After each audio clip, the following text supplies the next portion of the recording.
Evanston, Illinois, is a quiet place in the middle of an unusual experiment. In this university town just north of Chicago, a sheen of affluence glints through the windows of solid brick buildings downtown, while rainbow flags and Black Lives Matter placards dot what seems like every other suburban lawn.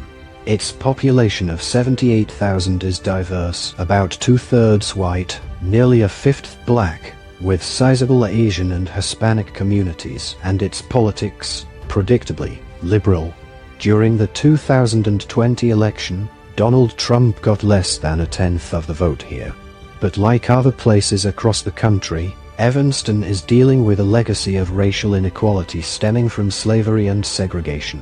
While some places, like California, are discussing reparations to make amends for slavery, Evanston's approach has zeroed in on a related but more recent injustice: discrimination against black citizens when it comes to buying a home. The city has started paying money to black residents who faced barriers to buying the home they wanted due to mid-20th century policies, the first U.S. city to do so. Recipients are delighted, but not everyone agrees about whether this is truly justice. The idea that America owes something to its black residents, some of whom were slaves, and some of whom have continued to suffer from the repercussions of racism, has existed for centuries. In the 18th century, a slave from Ghana named Belinda Royal was granted a pension from a Massachusetts court. Some historians consider it the first example of slavery reparations in U.S. history. A Civil War-era army order confiscated a huge swath of land in South Carolina and Georgia from white owners to distribute to freed slaves. The size of the parcels led to the slogan, 40 acres and a mule, a byword for promised slavery reparations, but the promise was ultimately not fulfilled. Since the Civil War, no large-scale reparations were ever attempted, and until very recently, the idea of paying descendants of slaves was a political non-starter. Black U.S. congressional leaders have introduced a bill every year to establish a committee to study reparations since the 1980s, but it has never come close to becoming law. "It's a heavy lift," said Robin Rue Simmons, the reparations activist and former Evanston council member who was instrumental in getting the city's reparations law passed. Ms. Simmons sees the Evanston project as one small local step, but one that might have huge implications.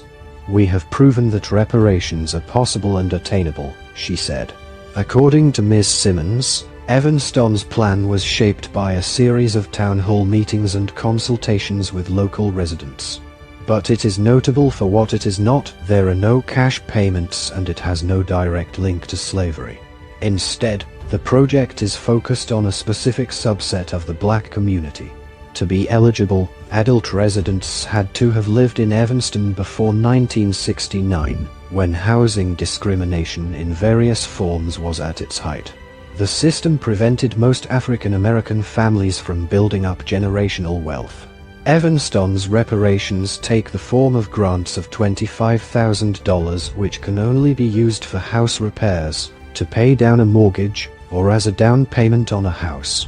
Those stipulations mean the pool of eligible residents is small. Just over 120 applied in the first round. They are old, in their 70s at least.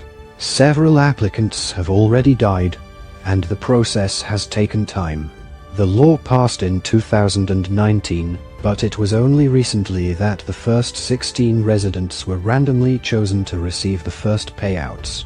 Those factors made residents like Lewis Weathers, 87, doubtful that they would ever benefit. "Like everyone else, I was just waiting for my 40 acres and a mule, which I knew I would never get," he said. But as it turned out, Mr. Weathers was one of the first 16 chosen. He grew up in Evanston after his father moved from Alabama in the 1930s.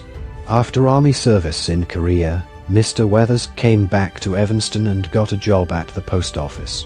He and his wife hoped to raise a family, so he purchased a house in Evanston's primarily black Fifth Ward, one of the few neighborhoods where he could buy.